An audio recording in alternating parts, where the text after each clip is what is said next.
Hi, everyone. Welcome to Pregnancy Prep. My name is Felicia Spence. I'm a registered dietitian and owner of Fertility Goal. Today's topic is prenatal nutrition. Now, a little bit about myself. I've been a dietitian for 10 plus years.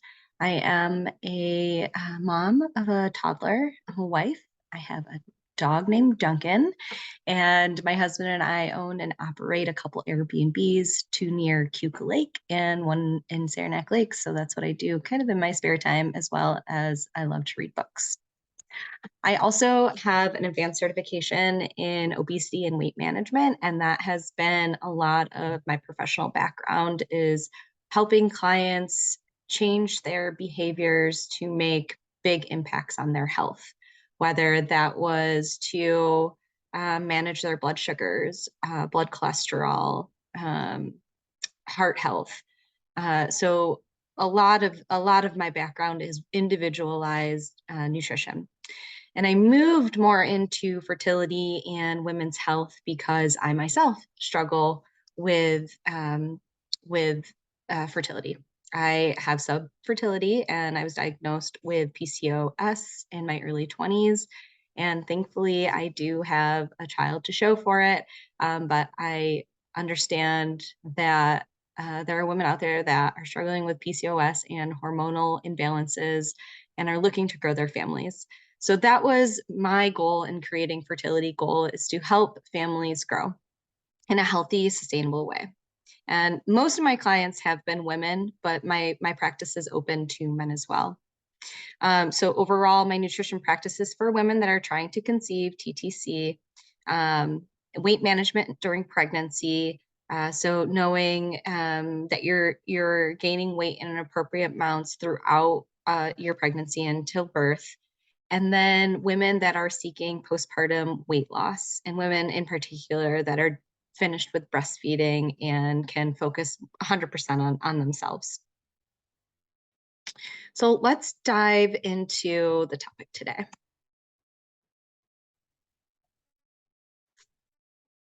Have you noticed about yourself that you have a more heightened awareness of your health behaviors now that you're trying to get pregnant, or maybe you are pregnant, or maybe you're postpartum and you're just wondering about nutrition? Have you noticed that you're more aware of the things that you're doing that impact your health? In particular, lifestyle factors. So the things that you eat, how that impacts your health. You are what you eat, right? If you're eating a lot of sugar, your blood literally turns to sugar, and that impacts your health. Have you noticed how you're moving your body? Are we getting in 10,000 steps in a day? Are we moving our body in a way that promotes health? Are we managing and coping with stress well? We're just getting out of COVID, and all of our worlds have changed dramatically. And how are we dealing with the stress that's not environmentally impacting us, but all of the other factors that could be going on in our household? And so how are we managing stress? And also the environmental impacts that we have in our home and how that affects our hormones. So for example, are we drinking out of a lot of plastic bottles? Are we cooking on nonstick pans? Are we exposing ourselves to air pollutants? And that could be as simple as an air freshener. So asking yourself, what type of environment am I putting my body in? Are you now finding and searching for things on the internet, asking what foods increase my chances of getting pregnant? I, as a dietitian, would love to say that there's a miracle food out there. That would be such a quick fix for people, that there is a life hack for your fertility. But unfortunately, it's not just one food or a couple of foods, but a pattern of foods over time. The old saying, right? You are what you eat. The foods that you eat the most impact your health the most. So what foods are we intentionally choosing to put into our body? In a perfect world, your nutrition would be perfect, wouldn't you say? You would eat vegetables galore and lots of colors, and your fiber intake would be well above the recommended 30 grams per day. And the only beverage we would need to drink is water or maybe some herbal tea. But of course, we are human, and the way we eat is not perfect. We eat fried foods, convenient packaged foods, sweets in all forms, including liquid, and we eat all of those foods in excess. The standard American diet full of salt, sugar, and fat. We not only eat those, but we eat those in high amounts. So today, what I want to accomplish in preparing your body for fertility and carrying that baby until term, and that baby having a healthy outcome, I'm not here to tell you what not to eat. Today, we are going to talk about broad nutrition themes, right? Themes that you can implement into your daily life. The goal of this talk is not to have you trash everything that you currently do, but to understand what you do impacts your fertility. And once we understand that better in our behaviors, then we're going to be able to pinpoint the areas that we need to focus on so that we can come up with goals and strategies for change, right? Because these small changes, whether that's increasing your vegetables by 1 serving per day, those small changes are going to snowball into big effects as we continue on. So in preparation for your body, ideally, we would want any woman or man to start priming their body to carry a baby 3 to 4 months prior to trying to conceive. So thinking 3 to 4 months ahead of time. And I know probably all of you, or most of you, the majority of you listening to this are probably already trying to conceive, but there's no better time to start than now when it comes to your health. For women, it takes about 85 to 90 days for an egg to develop to maturity and ovulate.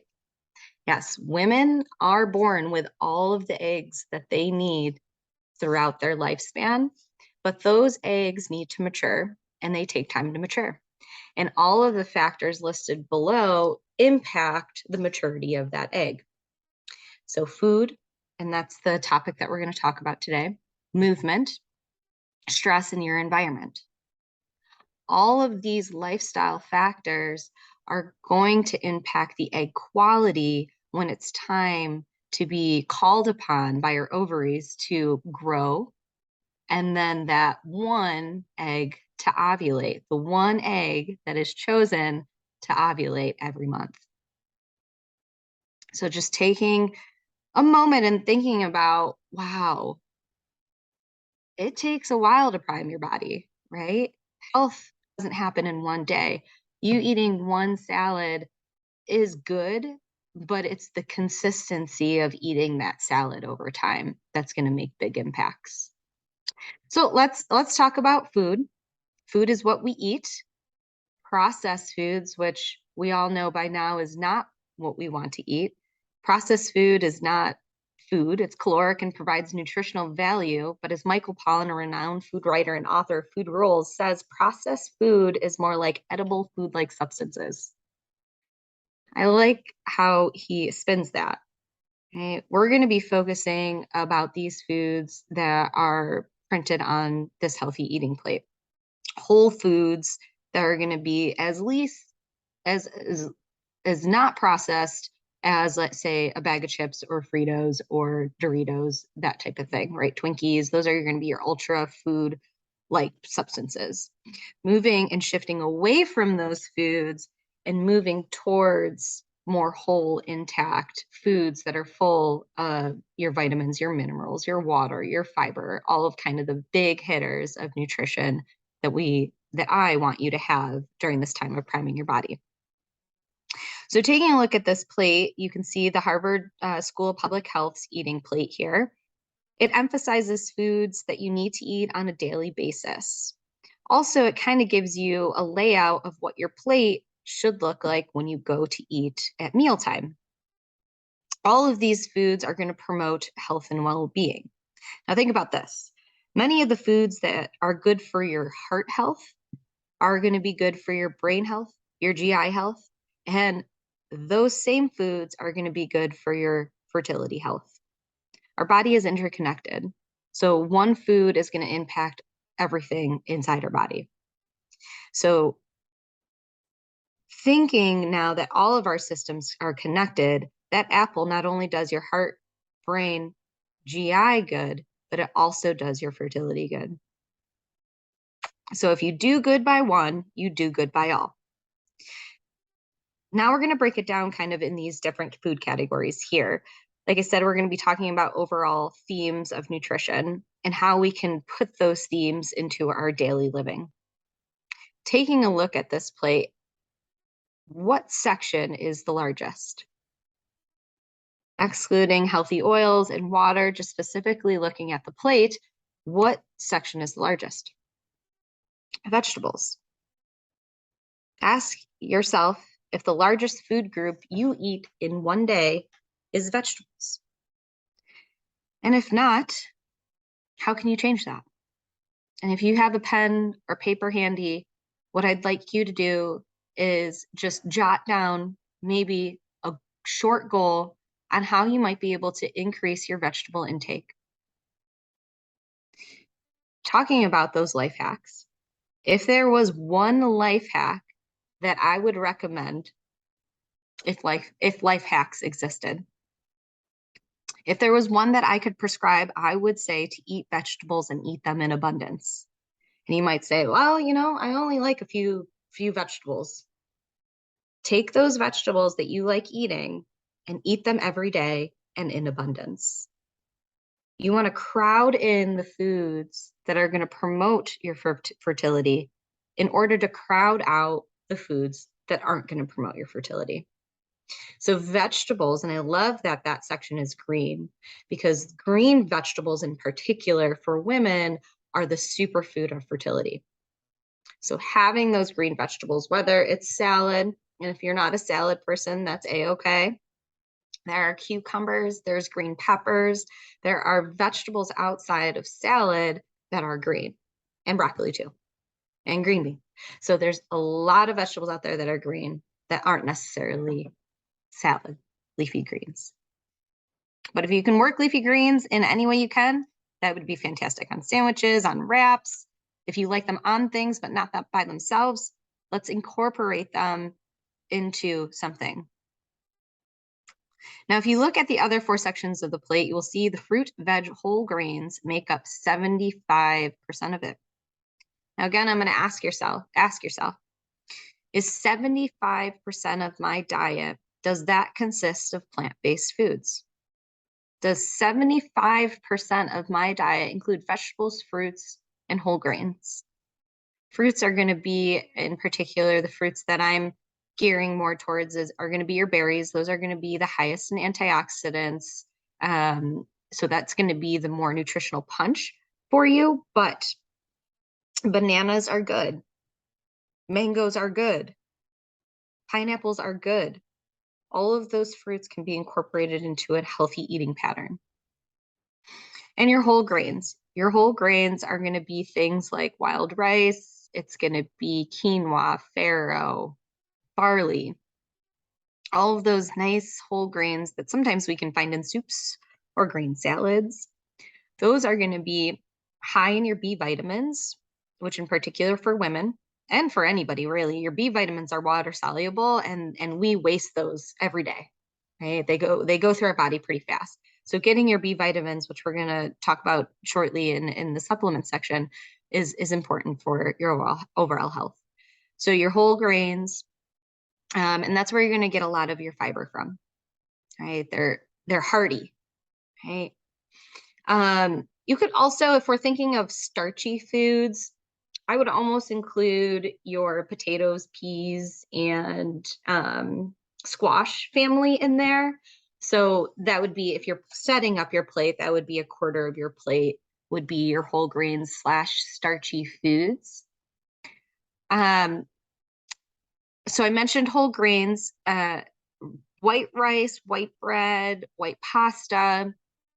I'm not saying take those things out, but how can we manage the amount or portion control the amount that we're taking in? Are we having a spaghetti dinner with spaghetti and meatballs, or are we having half of your plate a salad, some spaghetti with tomato sauce, and 4 to 6 ounces of meatballs, right? How are we portioning out our plate? Are we making it as Are we making that opportunity to eat as beneficial for our fertility as we can? And perhaps when you sit down to every meal, asking yourself, I'm asking you to ask yourself a lot of things, but asking yourself, am I taking this opportunity and making the most out of it?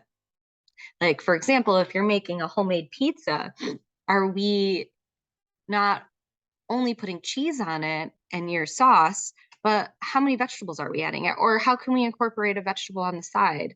How many, what kind of meat are we putting on there? Is it going to be high in salt and saturated fat?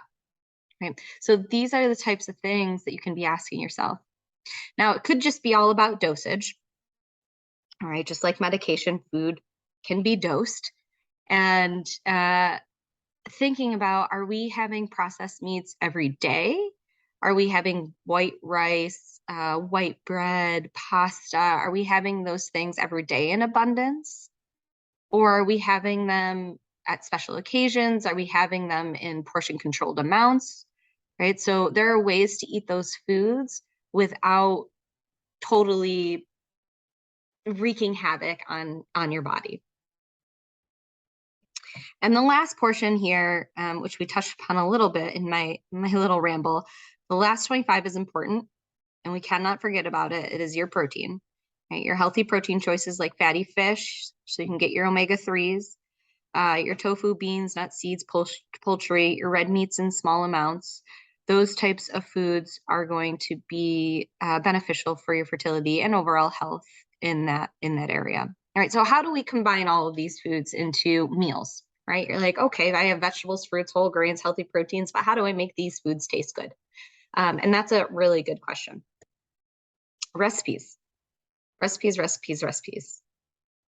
Or taking foods that you love already making at home and just making a few tweaks, right? I don't want you to trash everything. I want you to try new combinations of things. We already talked about spaghetti. What about a sandwich or a wrap? Are you making maybe a sandwich or a wrap for lunch? Are there any vegetables in that wrap or salad? And if 75% of that sandwich is plant-based, then you know that your two pieces of bread or your wrap is going to be your starchy or your whole grain. Your vegetables is going to be your largest portion. So are we stacking that wrap or that sandwich with lots of vegetables, onion, tomato, lettuce, whatever you like, cucumbers, da da da da. The list goes on in the vegetables that you prefer. Are we making that sandwich abundant in vegetables? Right? Small tweaks to the meals that you eat are going to have large impacts on your health and fertility.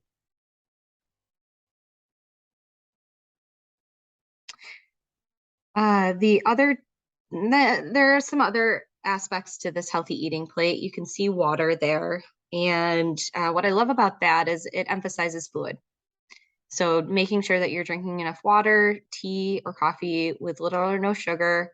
Now, coffee is something that we can talk about as a sidebar in another presentation. We can go over caffeination and how that affects your stress levels, because caffeine without any food can spike people's cortisol levels.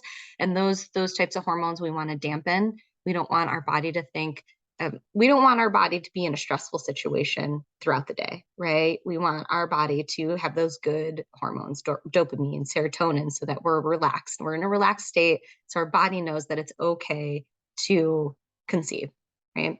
So coffee is not a bad thing. It's just let's say how much, again, what's the dosage of coffee? Are we drinking 6 cups a day, or are we drinking 1 to 2 cups per day? Are we eating before we have coffee, or are we going to work with a large cup of coffee and not eating until 1 o'clock in the afternoon because we just don't have time to eat, right? So changing some of our behaviors around coffee can better help normalize and balance our hormones throughout the day. Okay. And then your use of healthy oils, and that's the idea there is moving away from saturated fats and moving more towards oils. So your saturated fats to more unsaturated fats are going to not only be heart healthy, but if you're choosing healthier oils, then we're going to be enhancing our blood flow, right? We're going to be enhancing our heart health. When we don't have that saturated fat in our bloodstream, then we're going to be increasing our blood flow to important parts of our body that need it to support a baby. Yeah. So that's going to be your olive oils. There's avocado oil. Those types of oils are going to be really good for cooking with or adding to a salad and making salad dressings. Okay, food. Let's wrap that up. I think the headlines for Let's Talk Food and the healthy eating plate is moving away from processed foods, crowding in whole plant-based foods, thinking about the dosage of foods that you're eating, the foods that you eat the most impacts your health the most. And overall, the last point I want to make is variety. Ready? Have as many colors of whole foods on your plate as you can. The colors are going to provide you with antioxidants. Antioxidants are going to help lower inflammation in your body. Those foods are going to be beneficial for fertility. Okay, supplements. So food goes hand in hand with supplements that we take. Most Americans take supplements, and especially women that are trying to conceive, that are pregnant and postpartum, should be taking supplements to support not only a healthy mom, but also a healthy baby. The headline for this section is you cannot out-supplement your diet.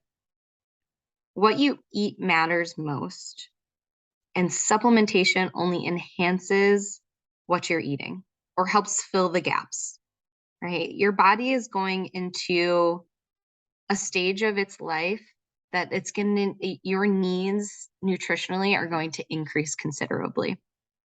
So we may not be able to get all of the things that we need and that we need for a healthy body and to carry a healthy baby, healthy pregnancy, if we're not supplementing. So the prenatal vitamin. Now this is going to be 100% across the board. What I'm going to be recommending is every woman that is trying to get pregnant is to take a prenatal vitamin at least 3 to 4 months ahead of trying to conceive. If you haven't started one, I would recommend starting one as soon as you can. One, try to stay away from any gummy vitamins. Those vitamins, if those are the only vitamins that you're able to get your hands on, I would say that's better than nothing. But gummy vitamins tend to not have enough of the vitamins and nutrients in them, because I think the ultimate goal of a gummy vitamin is for it to taste good. And when you want to get the optimal amounts of nutrients that you need from a supplement for prenatal health, that you're not able to get that in a gummy form. So if it's the only thing you can get your hands on, then I would say that is fine. But taking a look at your prenatal vitamin and seeing if a lot of these bullet points here are included in your prenatal vitamins. And I'm going to say they probably are, but we're looking for them in more than your daily recommended amount typically. So your folic acid and choline are going to be your number 1 and 2 that you're going to want to look to see if they're in your prenatal vitamin. Your folic acid, you're going to want to look for the methylated form. So it's going to be, it's going to have methyl in the word, methylfolate. And that's because that's going to be more readily available and absorbed into our body. And then choline, it doesn't get talked about enough, but it's folic acid's sister to decreasing neural tube defects. So getting that in good amounts in your prenatal supplement. So with choline, what we want to see is between 450 and 550 milligrams. Okay, so getting enough choline in your prenatal vitamin. You want your vitamin A, your B6, your B12. Your B vitamins are going to be good for neural and the baby's neural health. So along with folic acid and choline, your baby's neural health, B6, B12, those are going to be really good for that. Your D3 is going to be, and your calcium is going to be not only good for your bone health, because the baby's going to be pulling a lot of calcium from your body to create its own bones. So your supplementation for D3 and calcium is going to be super important. And in tandem, your K2. This vitamin K2 is important to take with D3 because we don't want calcium deposited in our arteries. And if we're not getting enough K2, then that's where calcium is going to go.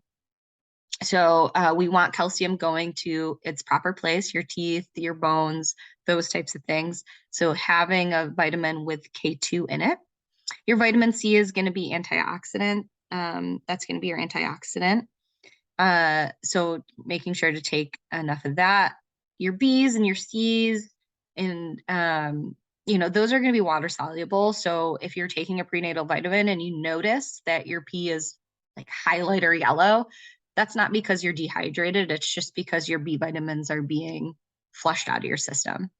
So B's and C's, those types of things are going to be a-okay to take. If you're not going to use it, they're going to be flushed out in your body. Other supplements to consider: omega-3, finding a good quality omega-3, in particular for people that don't prefer to eat seafood. Omega-3 is an essential fatty acid that's going to promote lowering inflammation. So omega-3, like I said, is essential. That means in nutrition that you have to eat it to get it. Your body doesn't make it. So omega-3 supplement is something to consider. Prebiotic, if you have any GI issues before getting pregnant, maybe you get cramps, maybe you get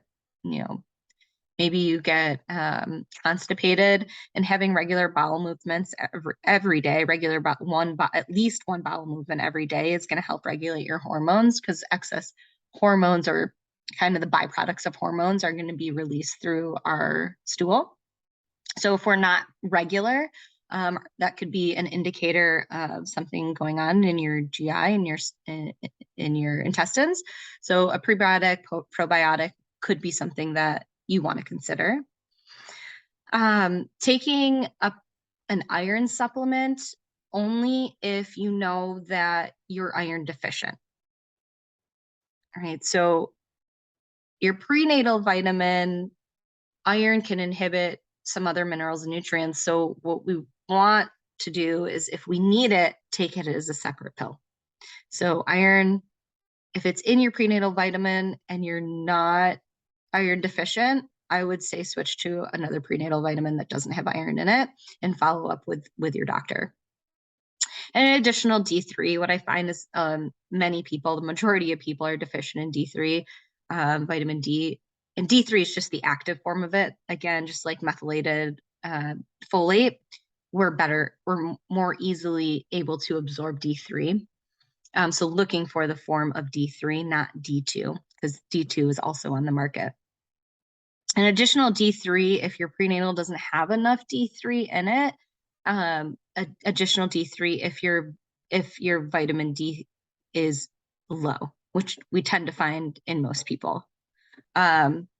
So those are just kind of the highlights on supplements. Every woman should be taking a prenatal vitamin. Every man should be taking a multivitamin.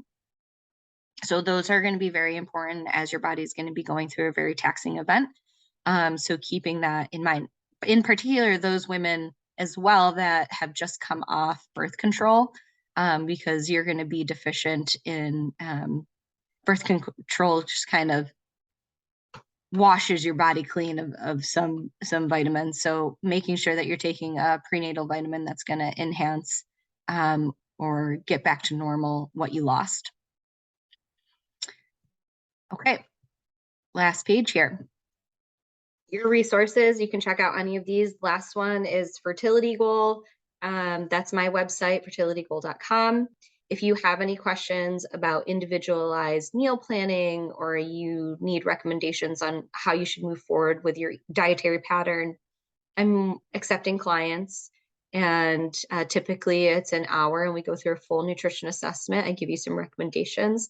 And then along with that assessment, you get a 15-minute follow-up. You get into my practice and you have tools for success, and could be tracking, that could be accountability. So there are different ways that we can motivate you to stay on track. So head over to fertilitygoal.com. There are some handouts in there. One handout that I really like is the goal setting worksheet. If you don't have a goal in mind, then we have nothing to work towards. So keeping those small, sustainable, achievable, and realistic goals in front of you is going to help you stay focused. I want to thank you so much for taking your time and listening to this presentation. If you do have any questions, please reach out. My email is felicianutrition@gmail.com. And you can, of course, reach me at fertilitygoal.com. I am on Facebook and Instagram, so you can find me there. And please do reach out. I want to hear what you have to say, your thoughts, and we're here as a community. So let's do this together. Thank you.